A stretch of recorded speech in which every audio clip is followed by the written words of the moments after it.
வணக்கம் திருப்பூர் கதிர் நேயர்களே, நான் உங்கள் விஜய் எழிலரசி. அருள் தரும் ஆலயங்கள் நிகழ்ச்சிக்கு உங்களை அன்புடன் வரவேற்கிறேன். இன்னைக்கு நாம எங்க இருக்கிறோம் பாத்தீங்கன்னா, திருப்பூர் மங்களம் ரோட்ல அமைஞ்சிருக்கிற ஆறுபடை நவகிரக ஸ்ரீ ரத்ன விநாயகர் ஆலயம். அங்கதான் நம்ம லொக்கேட் ஆகிருக்கிறோம். தொடர்ந்து நம்ம இந்த கோயிலோட சிறப்பு அம்சங்களை பத்தி பார்க்கலாம் வாங்க. நம்ம கோயிலுக்குள்ள நுழைஞ்சதுமே முதல்லயே வலது பக்கத்துல பார்த்தோம்னா நம்ம நீரூற்று விநாயகர் தான் அமைஞ்சிருக்கிறாரு.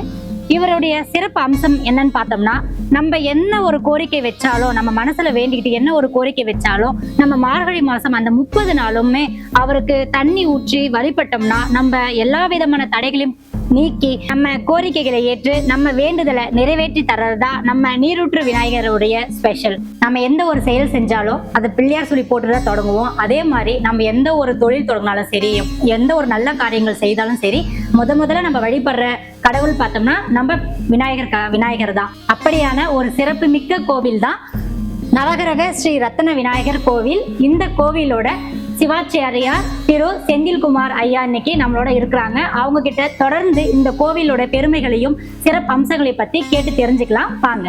வணக்கம் ஐயா, நல்லா இருக்கீங்களா? ஐயா, இந்த கோயில் தொடங்கி எவ்வளவு வருஷம் ஆச்சு?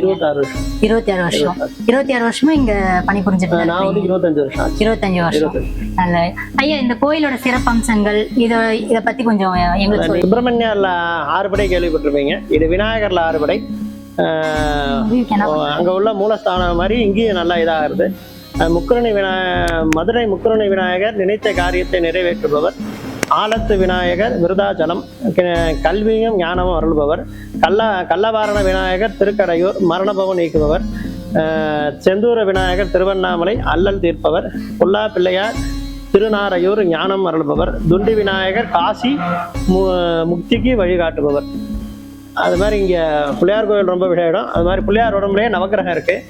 நெத்தியில் சூரியனும் குரு கிரீடத்துலேயும், வலது கையில் புதனும் சனியும், இடது கையில் சுக்கிரனும் ராகுவும் இருக்காங்க இங்கே. அதே மாதிரி தொடப்பகுதியில் அங்காரகனும் கேதுவும் இருக்காங்க.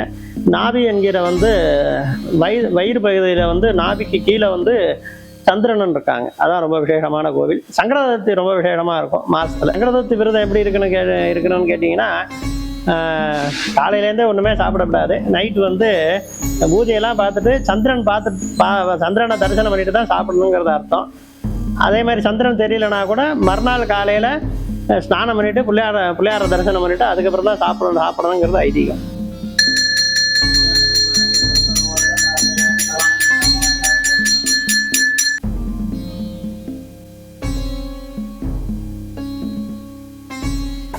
தொடர்ந்து நம்ம எல்லா விநாயகரும் பார்ப்போம். இதுல ஃபர்ஸ்ட் அமைஞ்சிருக்கிறது நம்ம விருதாச்சலம் ஆழத்து விநாயகர். அடுத்ததா நம்ம திருக்கடையூர் கள்ளவாரண விநாயகர். அடுத்ததா திருவண்ணாமலை செந்தூர விநாயகர். அடுத்ததா நம்ம திருநாரையூர் பொல்லா பிள்ளையார். அடுத்ததா காசி துண்டி விநாயகர்.